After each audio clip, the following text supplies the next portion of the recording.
Welcome. This is Dr. Michio Kaku, Professor of Theoretical Physics at the City College and the Graduate Center of the City University of New York, and this is Exploration. Every week on Exploration, we discuss the fascinating world of science and its impact on society. And today, we're going to deviate from our usual format because I'm going to try to answer some of the emails that I get. First of all, I have to apologize. I get so many emails that it's impossible for me to answer all of them. So I want to take this opportunity to answer some of these emails on air. One persistent email that I always get is the question of God. And believe it or not, God is in the news. That's right. First of all, the late Stephen Hawking has a new book coming out posthumously where he says, bah, humbug, there is no God. And he even gives a, quote, scientific proof, unquote, of the non-existence of God. So, well, we'll talk about that. And then the Einstein God letter is up for auction. If you have a spare $1 million, then you too can possess a piece of science history, a handwritten letter in Einstein's own handwriting addressing the question of God. And I think the media has misinterpreted that letter. But anyway, the God letter is up for auction. And if you have a spare $1 million, then you too can have a piece of science history. So on Exploration, I'll try to answer that question. What does science say about the existence of God? And for that matter, what do I think about the existence of God? Well, first of all, this question has practical historical implications in the world scene. If you were to go back, let's say 1,000 years into the past, at a time when the Europeans were engulfed with the Inquisition and burning witches and finding demons and witches everywhere, you begin to realize that the Chinese and the Muslim empires were doing quite well. For example, take a look at the names of the stars. Many of the names of the stars are Arabic: Algol, Altair, not to mention algebra. Where do you think the Al of algebra came from? Then what happened was, about 1,000 years ago, there was a debate which affects human history even today. Islamic scholars began to debate the question: is there a God, or is there something called natural law that supersedes God? Or what's the relationship between God and natural law? On one hand, we had the great scientists of the Islamic world. These are the people who worked out mathematics, algebra. These are the people who worked out trigonometry. They are the ones who gave names to the stars in the heavens. They were astronomers, mathematicians, engineers, architects, and they believed in studying natural law. Perhaps it'd be one way to glorify Allah. However, there were also the fundamentalists who said, bah, humbug. We don't have to study natural law because God can change natural law anytime he feels like. So why bother to study something which is so complicated, natural law, when Allah could simply snap his fingers and change natural law? Well, this debate went on for centuries, but it mainly signified the decline of basic science in the Islamic world. The great centers of Islamic learning gradually fell into the dust. It became a forgotten footnote in history that one day long ago, optics, physics, astronomy, mathematics was pioneered by the Islamic world. And that led to the decline, which ultimately culminated in the decline of the Ottoman Empire. So when World War I took place, the Islamic world was known as the sick man of Asia and Europe. People began to cut up the Ottoman Empire, and what we have today is the rump of the Ottoman Empire being Turkey. And so we see the fact that abandoning science had implications, not just theological implications about the existence of God and natural law. No, it also had direct implications in terms of prosperity, in terms of development, science, even warfare. All of that depended upon being nourished by the seeds coming from science, and science fell into decline as a consequence. Well, now let's take a look at the Western world. 500 years ago, the West was not much to look at. It was a net importer of technology. Technology came from elsewhere, like from China and from the Islamic world. Europe was a net importer of technology. And then we had the persecution of Galileo. Galileo was asked, do you really believe in God? Because your writings seem to indicate that perhaps there is no God. Well, Galileo said something very important. He said the purpose of science is to determine how the heavens go. The purpose of religion is to determine how to go to heaven. So in other words, the purpose of science is to figure out natural laws. And the purpose of religion is ethics, how to go to heaven, how to be a good person, how to be an upstanding member of society. The problem occurs, he said, when people in natural law begin to pontificate about ethics, or when people in religion begin to pontificate about natural law. That's when we get into trouble. The church, for example, flirted with the idea of a flat earth, or the fact that the earth was the center of the universe. If that were true, we would never have entered the space age. We would never have been able to map the surface of the earth. Exploration, the economy, trade routes, the cyber revolution of today, the internet, would have all been impossible if we believed that the earth was flat or the earth was the center of the universe. So that was Galileo's take, that there was no fundamental conflict between religion and science. Science was about natural law, and religion was about ethics. Well, now comes Isaac Newton. And Isaac Newton takes it a million steps farther by actually writing down, using mathematics, the laws of natural law. And so all of a sudden, we were thrust into the age of calculus, thrust into the age of the three laws of Isaac Newton. But, of course, he was criticized because Newton had a new picture. The new picture is that the universe is a clock, a gigantic clock ticking away. God set it into motion, and it's been obeying the three laws of motion ever since. Well, then came the killer question. If the universe is a clock, then why do we need God? Is God simply a luxury that we don't need? All we have is Newton's laws of motion? Newton was troubled by this because, of course, Newton was very religious. Back in those days, you had to be religious or you could never get a position at a place like Cambridge University. So Newton fudged it a bit, and he said that, well, you see, first of all, God created the clock. And every once in a while, he has to tweak the clock. He has to intervene in his own laws of motion. You see, what happened was a clergyman wrote him a letter, a very important letter that's quoted even today. And that letter says something very interesting. That letter said that the universal law of gravity is attraction. The earth is attracted to the sun is attracted to the galaxy. Everything is attracted by gravity. But then this minister said, if everything is attracted to everything else, then why doesn't the universe collapse? Well, that stumped Newton. He was shaken. He was speechless. Yes, it's true. Gravity is attractive, not repulsive. It's attractive. So sooner or later, all the stars in the heavens would come together and collapse into a gigantic fireball, and we wouldn't be here to talk about it. Well, Isaac Newton was floored by this criticism. He thought a lot about this.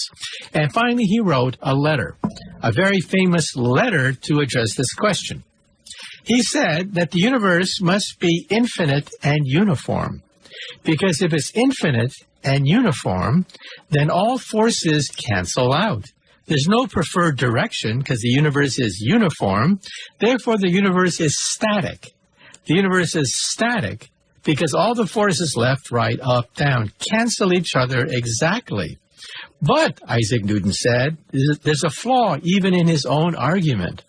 And that is, if you have, for example, a stack of cards, and the slightest disturbance on the stack of cards will send the whole thing tumbling down. So in other words, the universe has to be precisely fine-tuned to be exactly uniform, but that's impossible. You just look outside and you see that the stars are more or less randomly distributed, on average evenly, but they are randomly distributed. So Newton thought, I'm in trouble. First, the universe has to be infinite or else it would collapse, because gravity is attractive, not repulsive.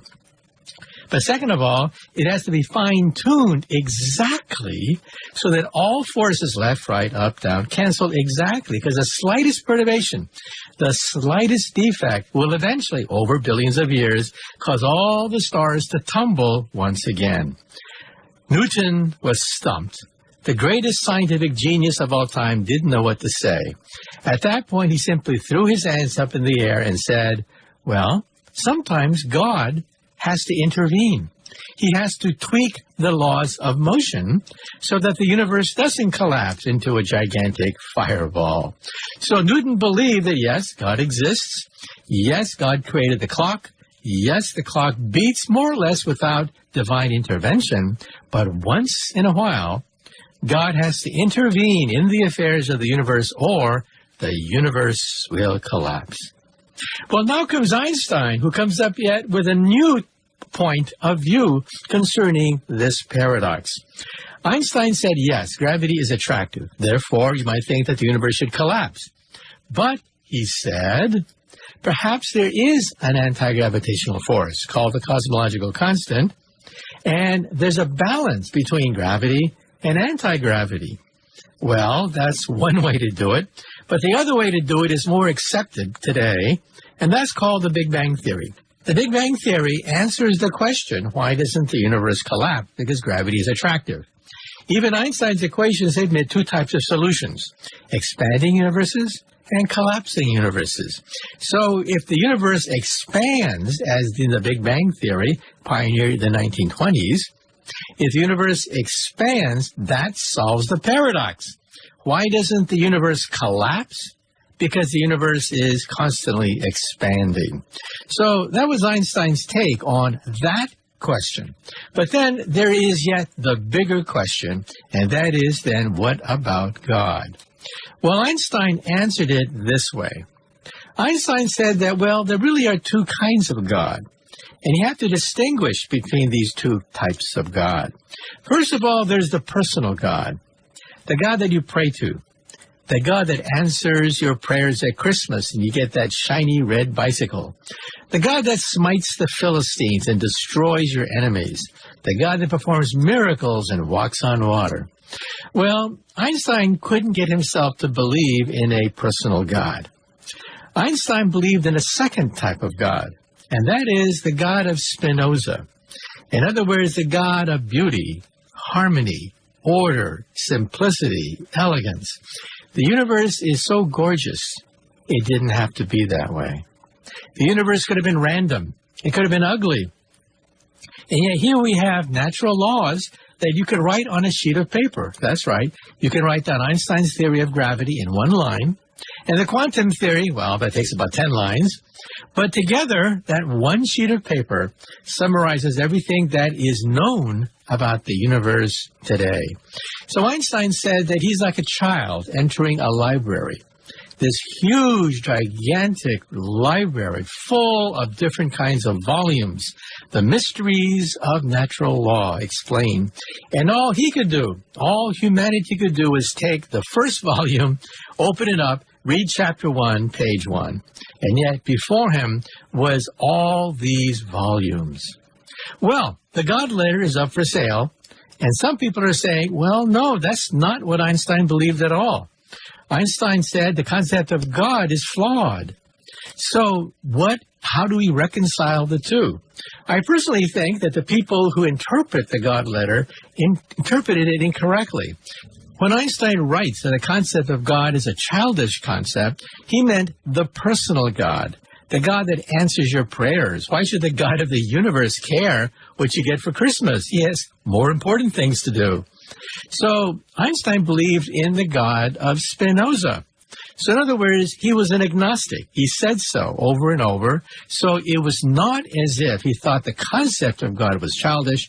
is that the concept of the personal God was childish. But then the existence of God himself, Einstein left it open. And Einstein more or less bordered on the idea that the laws of physics could be like a God. Well, then the next question is, what about Stephen Hawking? Stephen Hawking posthumously has come out with a new book that summarizes many of his previous writings. And in this book, he says, bah, humbug, forget all these theological nonsense. Look at the science. The science says there is no God.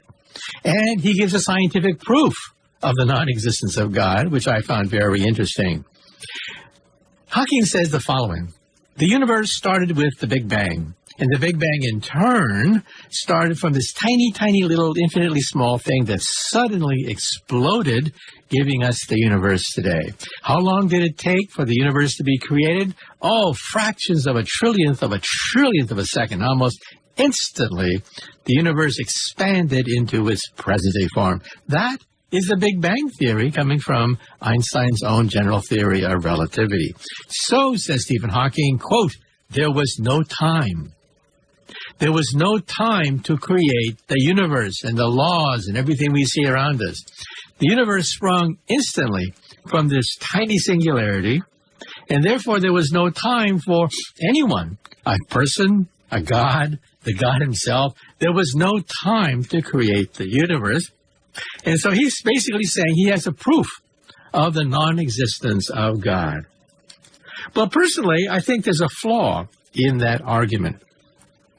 A flaw that even Einstein himself realized.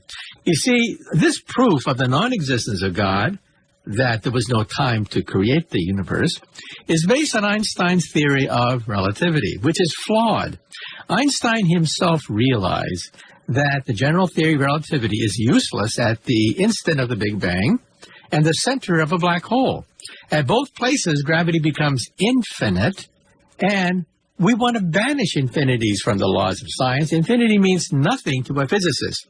And therefore, Einstein himself realized that there was a defect in his own equations because they fail at the instant of the Big Bang and the center of a black hole. So Einstein believed in a higher theory, a unified field theory. A unified field theory where the quantum theory would emerge as a consequence of this higher theory. Now, today we do have a candidate. It's not proven, but we have a candidate for the theory of everything, and that's called string theory. String theory is what I do for a living. That's my day job. So I have a stake in this debate. So what does string theory say about this? Well, string theory's claim to fame is that it has no infinities at all. It is a totally finite theory. Therefore, you can answer the question, what happened before the Big Bang? Was there no time to create the universe, as Stephen Hawking has said? Well, string theory gives you a different take on the whole question. First of all, Einstein's theory of gravity says that the universe is a bubble of some sort. We live on the skin of the bubble, and the bubble's expanding. That's called the Big Bang theory, as seen on CBS television. Well, if the Big Bang theory is based on a bubble that's expanding, string theory is based on other bubbles, a multiverse of bubbles, a bubble bath of universes. Universes constantly being created and destroyed. Why? Because the Big Bang was a quantum event. And if it happened once, there's a certain probability it'll happen again and again and again. That's the nature of the quantum theory, meaning that Big Bangs are happening all the time. Even as we speak, Big Bangs are taking place. And so sometimes these bubbles can bump into each other, creating a bigger bubble, or these bubbles can peel off a baby bubble, and that could be the Big Bang. So in other words, there was something before creation. There was something beyond our universe. And so that's the defect in Hawking's disproof of the existence of God. It's based on Einstein's own defective theory that Einstein himself realized was defective. That's why Einstein spent the last 30 years of his life, from 1925 to 1955, puzzling over this grand unified field theory. So then the question is, Well, what's my point of view? Yes, I have a point of view, and for what it's worth, let me tell you what my point of view is. First of all, when I was a child, I realized that my parents were Buddhists. In Buddhism, there is no beginning. There is no end. There's only nirvana, higher states of consciousness. So there was no creation as we know it in Buddhist thinking. However, because my parents were locked up during World War II in a relocation camp, they wanted the kids to understand American culture. So they sent me to Sunday school, where I joined the Presbyterian Church, and I learned all about Genesis and all about the parables and the stories in the Bible. And, well, when you read about Genesis, you realize that, hey, maybe there was a Big Bang. So the Big Bang theory, according to the Catholic Church, its latest thinking is the Big Bang is compatible with Genesis, that there was an event, a beginning of time, which seems to agree with the Big Bang theory. In fact, one of the creators of the Big Bang theory was, in fact, a Catholic minister. And so here we have a theory of the Big Bang that seems to be scientifically correct. But you see, if string theory is correct, it means that Big Bangs are happening all the time, and these bubbles are floating in a higher arena. This higher arena is hyperspace, a higher dimension, which you can think of as nirvana.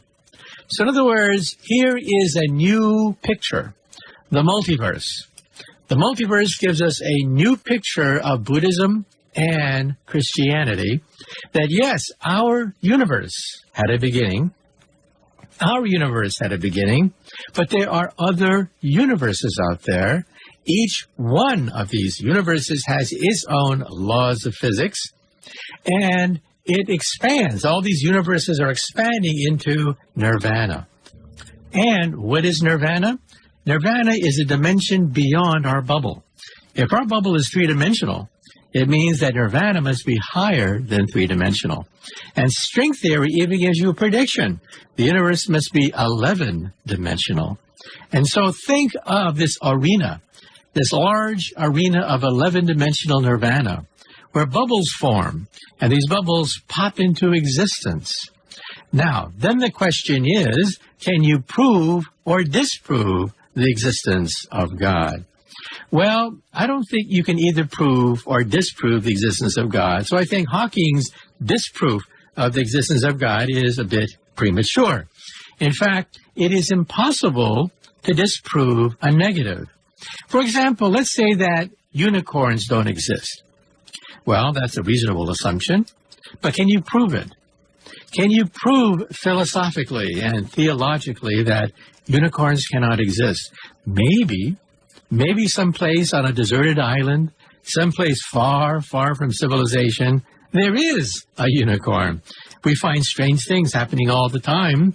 So you see, the point is you cannot disprove a negative. Personally, I think that 100 years from now, 1,000 years from now, we'll still be debating the question about whether you can mathematically prove or disprove the existence of God. Now, it turns out that if you Google my name, some people claim that I have claimed that you can prove the existence of God. Well, that's fake news. Sorry about that. Somebody wants to piggyback on my name. I make no such statement. In fact, I say the opposite, that you cannot prove or disprove the existence of God, because science is based on things that are testable, reproducible, falsifiable. That's called science. But the existence of God, I think, cannot be proven. It cannot be reproduced. It cannot be falsifiable. And therefore, it is beyond the province of ordinary science. So I would call that agnosticism. Maybe not that God exists. You know, when I was in college, at one point I thought that, well, if I don't become a physicist, maybe I can become a philosopher.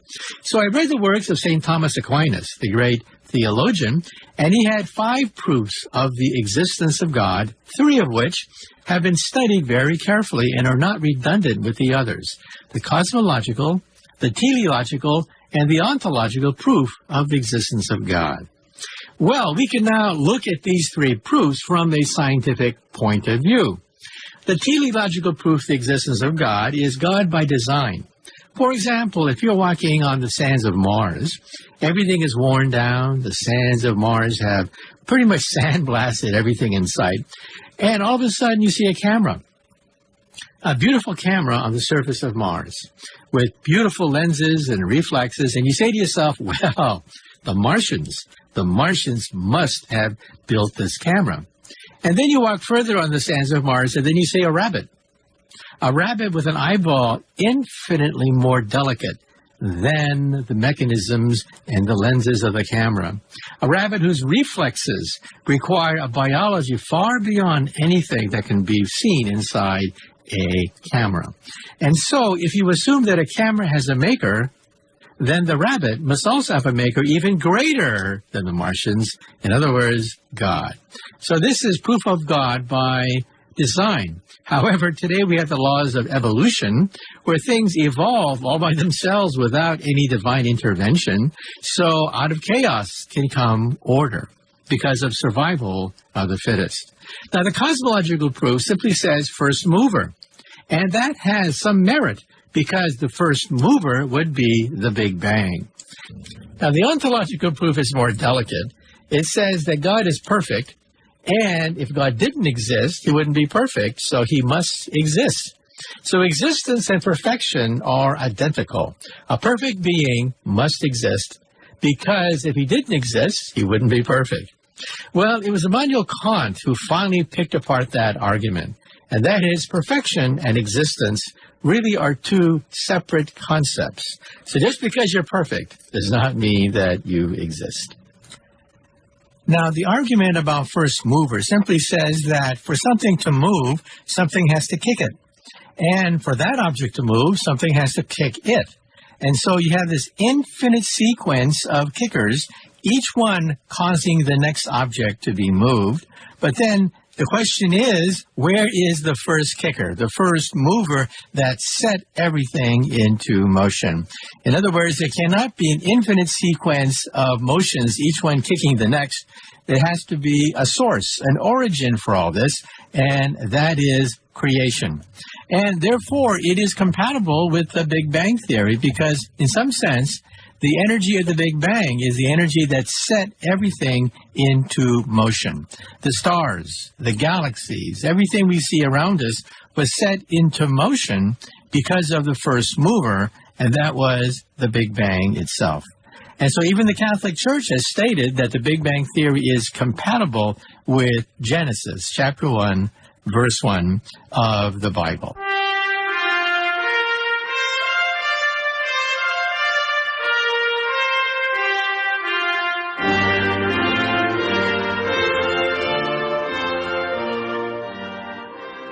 Well, that concludes the first part of exploration. And continuing our discussion of religion and spirituality, we're going to bring on John Brinster, a physicist who has extensive knowledge about Einstein's life, as well as his spiritual and religious life as well.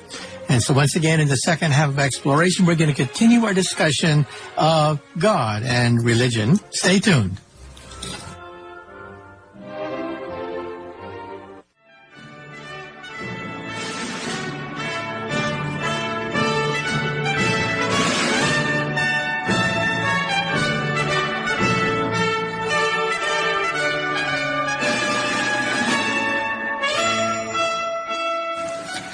Welcome. Once again, this is Dr. Michio Kaku, Professor of Theoretical Physics at the City College and the Graduate Center of the City University of New York. And this is the second half of exploration. In the first half of exploration, we discussed the question of God. Given the fact that God is in the news, on one hand, Stephen Hawking, with his latest book, comes out and says, bah, humbug. There's no God because there wasn't enough time for God to create the universe at the instant of the Big Bang. And then we have the Einstein papers, the God papers, up for auction. Millions of dollars are going to be spent as people chase, in the original handwriting, Einstein's thoughts on the question of God. But did the media overstate the case? Well, we're going to talk today with John Brinster, a biographer of Einstein. He's a physicist at Princeton University, and he's had numerous contacts with Einstein himself, as well as Werner von Braun, the father of the missile program.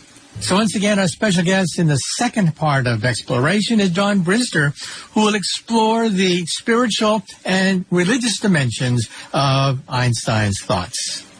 The first question for you is, how did you first get to know Albert Einstein? Well, because I was a student at Princeton. I graduated in physics in 1943, and he was in the community, and I moved within a block or two from where he lived at 112 Mercer Road, and my family saw him quite frequently walking to the Institute for Advanced Study. My prime contacts were in symposia and meetings, not so much on a personal level. I listened intently to everything he said when he spoke, but my interest in Einstein was in his mind and his ideas of spirituality as opposed to physics. Okay. Well, sometimes Einstein, when asked whether or not he had a philosophy of the universe and God, would mention that he believed in the God of Spinoza. Well, what is that? Could you explain a little bit about some of his religious and philosophical beliefs that seem to coincide with those of Spinoza? Well, I'm not sure that I'm completely qualified to discuss Spinoza, although Einstein did mention him on many occasions. What Einstein answered to the many questions that he was asked about spirituality was basically specific. He was very convinced of his position. Churchmen would ask him questions, write letters to him, and he would answer those letters on the back of the envelopes in which the questions came, and they were always directed to one thing, and that he did not believe in any personal God. He did not believe that prayer was effective, that there could be any response from prayer to a personal God, but he believed in a transcendental natural force, which he felt he could never fully understand. He admired nature. He admired the beauty of nature, and he always used the word imperfectly with respect to the understanding of nature. So, in effect, I interpreted his religion to be what I had written at times about a natural religion, one in which the forces of nature were the forces of the universe, and man being very new in the universe, only 1 million years or so old, would never understand nature entirely. Okay, well, let's talk about a little bit about Isaac Newton and other physicists. Many physicists look at material forces, objective, material, mechanical forces that govern our world, as set forth first by Isaac Newton. But Newton himself believed in God. Not necessarily such a personal God that answers prayers, but a God that set things into motion. Now, Einstein, being a great physicist whose laws actually replaced those of Isaac Newton, well, where in those laws do we see the hand of God? In my opinion, being very interested in the human mind and how it works, of course, we knew very little about neuroscience at the time of Einstein, but in time we learned more and more about it. And in the development of the human brain, in the process of emergence from the animal brain, it's clear that the brain developed an area, the prefrontal area, of judgment, reason, and logic, which didn't exist prior to that time. And yet the animal emotions, which humans inherited, were very powerful. And my view is, and maybe I interpreted this a little bit from the Einstein view, is that the period of development of human logic is not yet ended. That is, we may only be halfway into the period. That is, logic, judgment, and reason are still developing in man, and perhaps in a few more millennia, we will see religion quite differently. Okay, well, let's talk about science and religion. Einstein once said that science without religion is lame, but religion without science is blind. So he loved to talk about God.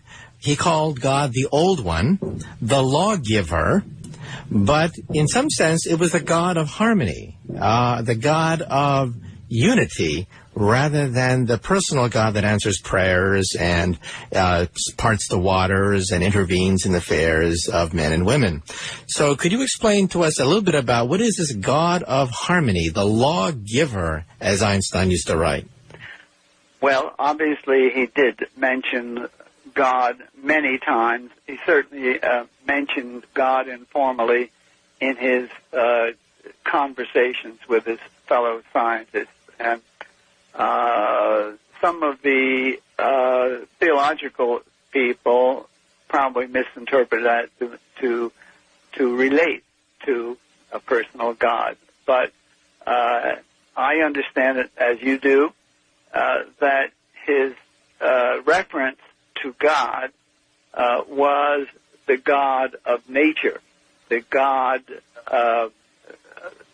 that followed all the laws of nature that man is attempting to learn and survive by, so that his God was essentially the God that I tried to define in this new book. Now, Einstein once wrote a beautiful passage concerning how he viewed knowledge, science, and the entire universe in the following way. He said that if you are a child entering a library full of millions and millions of volumes, you are in awe of this vast storehouse of knowledge, and yet you can only pick up the first volume. And you can only read perhaps a few pages of the first volume. And yet in front of you is this huge library of knowledge. And in some sense, he said, the library is the universe. The library is a storehouse of wondrous facts, wondrous information, wondrous equations. And we are the child. Humanity, all of science, is nothing but a child entering this library, able to only read the first volume and perhaps only a few pages of the first volume. So what are your thoughts concerning how Einstein viewed this great library of knowledge? Well, I go back to what I said before. That is, from the very beginning, the human mind has developed a bank of knowledge. One bit of knowledge is added to another, and much of this has been written down according to the interpretation of the writer. All writing hasn't matched perfectly, but humanity in the many millennia of existence has, through the function of the mind, drawn conclusions about the position of man and about the nature of the universe, and that all has been recorded and eventually been sifted out and drawn to specific conclusions. Your mind, for example, I understand, has concentrated a lot on the complexity of the universe, of the multiplicity of the 10 dimensions of string theory, and that sort of thing. I'm way behind you. I'm still with Bohr and Heisenberg and Wigner, Feynman, Pauli, John Wheeler. You're a modern scientist, and you are apt to see things quite differently with basically the same mind that Einstein applied to his theoretical work.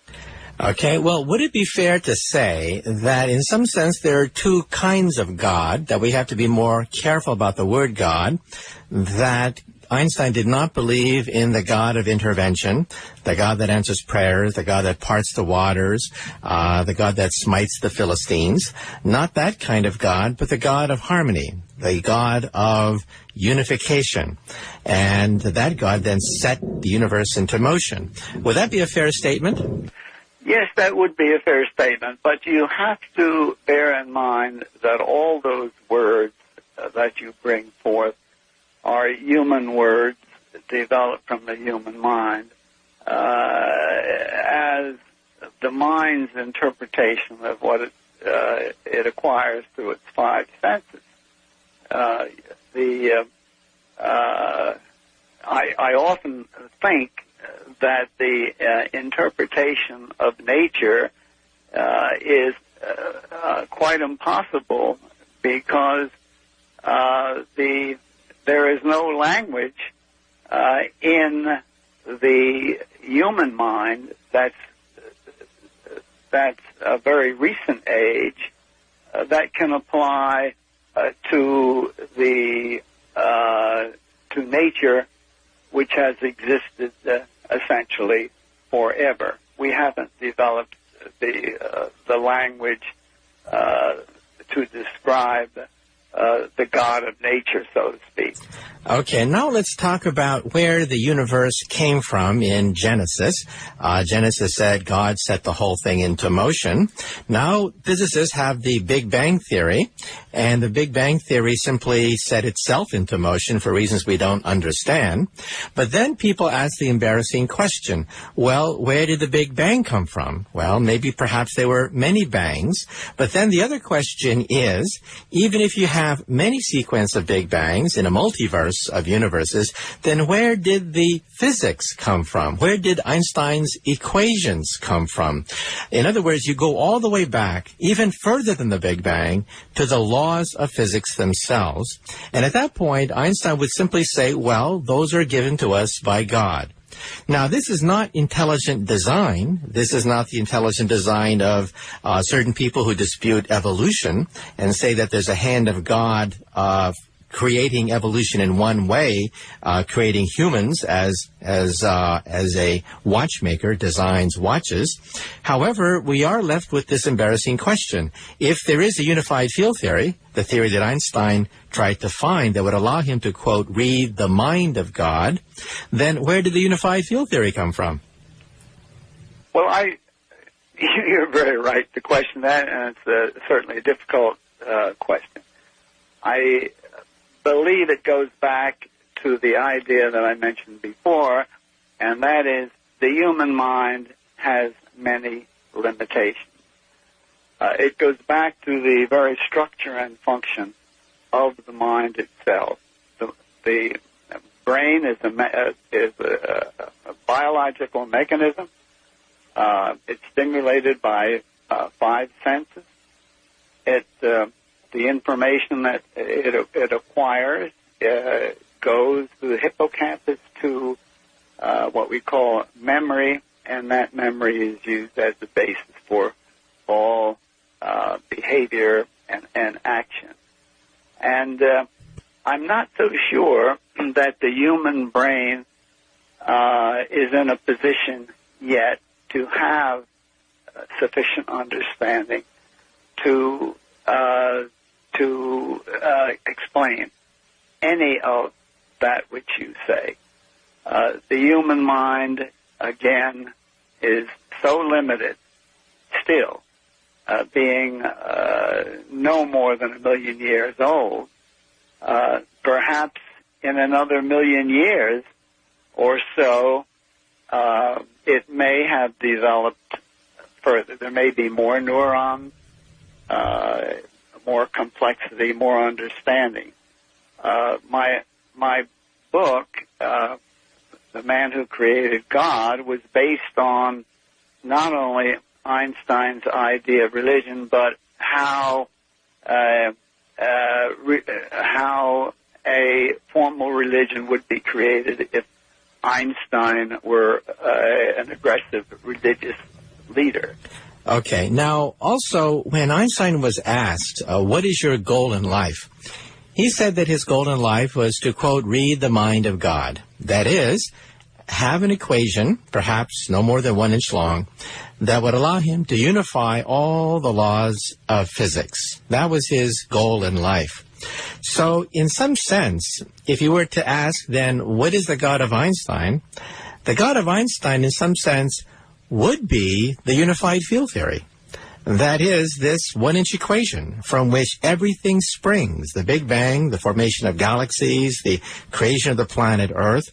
All of these would be summarized into one equation, and from what I read of Einstein's work, God is either the unified field theory itself or the creator of the unified field theory. You think that's a fair statement? I don't think it's entirely a fair statement. I think the idea is a good one. I don't think that Einstein really felt that there was an entity, a God entity, that would allow humans to define the universe and its function with a small mathematical formula. I felt that beyond that he was he assumed it was more complicated than that. Do you remember that in his later years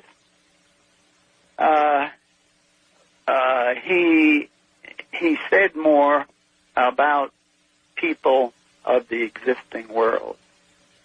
He had great empathy for people of the world, and he moved somewhat away from theoretical physics to his concern about people of the world. And in a sense, the book that I wrote says that we will never really understand some of the things that you question, and it might be a good idea for the existing cultures of the world to begin to decide on a unity of belief around nature rather than a personal God, and get to the point where beliefs are more unified, and the matter of imaginative structure that the mind engages in is a deterrent to the natural development, neural development of logic. And I think he agreed that if we could eliminate the imaginative side of religion, the human mind would progress to much greater judgmental capability. People would agree.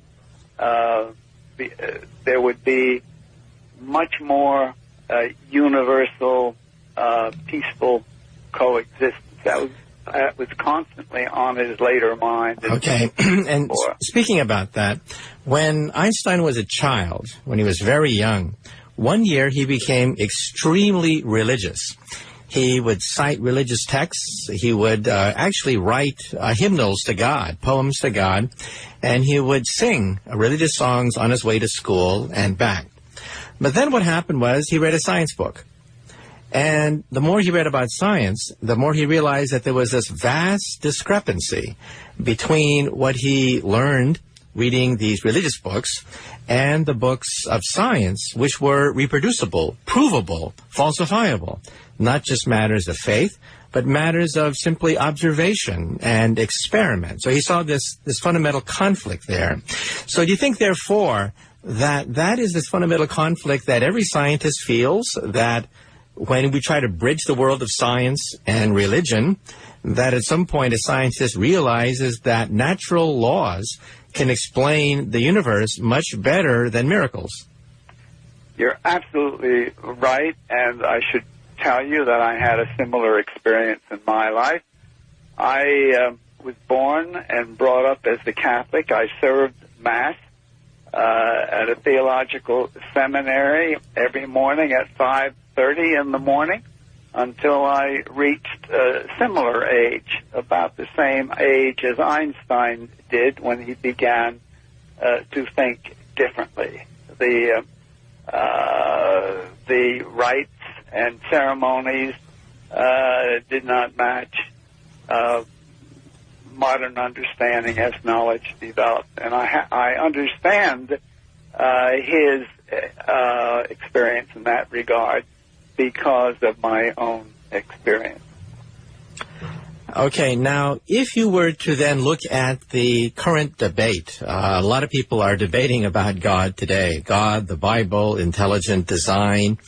How do you think Einstein would view it if he were alive today? Would he be horrified that fundamentalist Christians are trying to inject ideology on biology classes?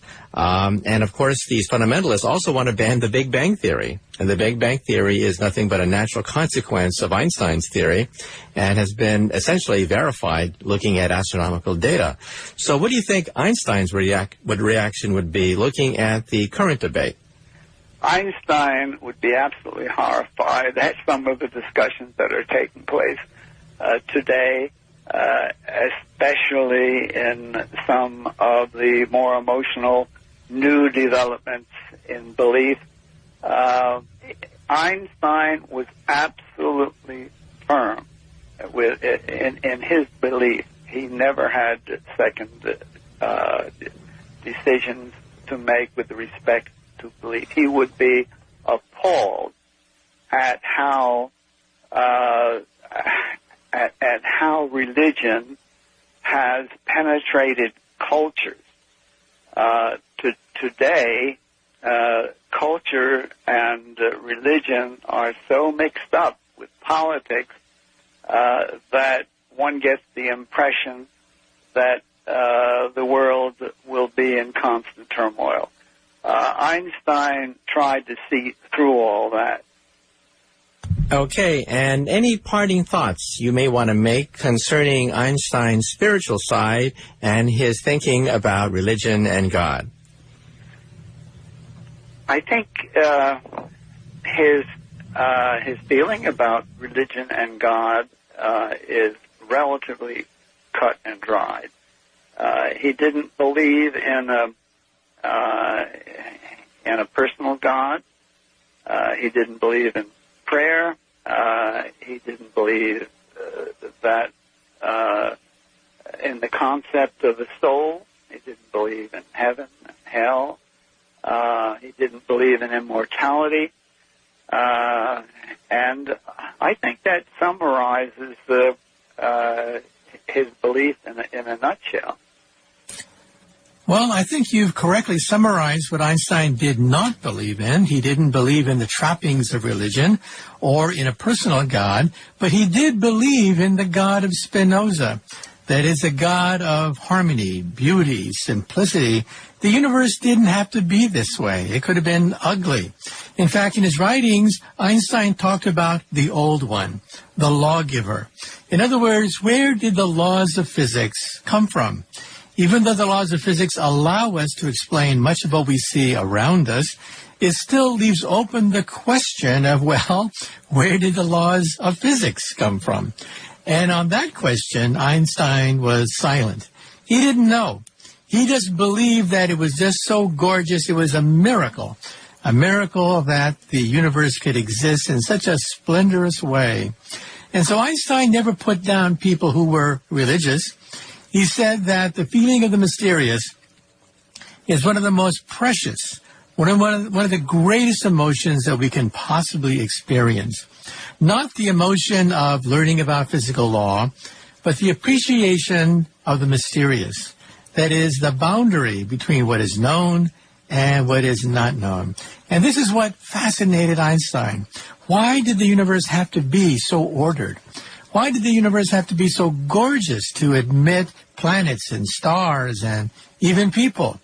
And at that point, he was silent, other than to say that, well, maybe this is the God of Spinoza.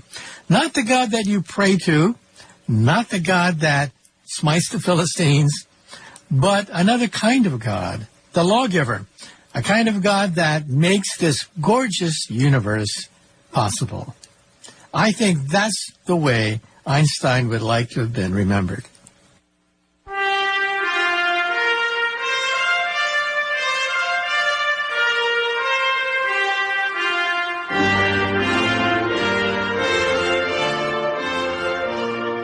Well, I'm afraid that's it for exploration. Once again, this is Dr. Michio Kaku, professor of theoretical physics at City College and the Graduate Center of the City University of New York.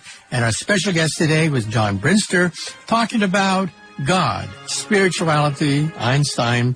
What does physics say anything about this great universe of ours? According to Newton, Galileo, Einstein, and now Stephen Hawking. Good day.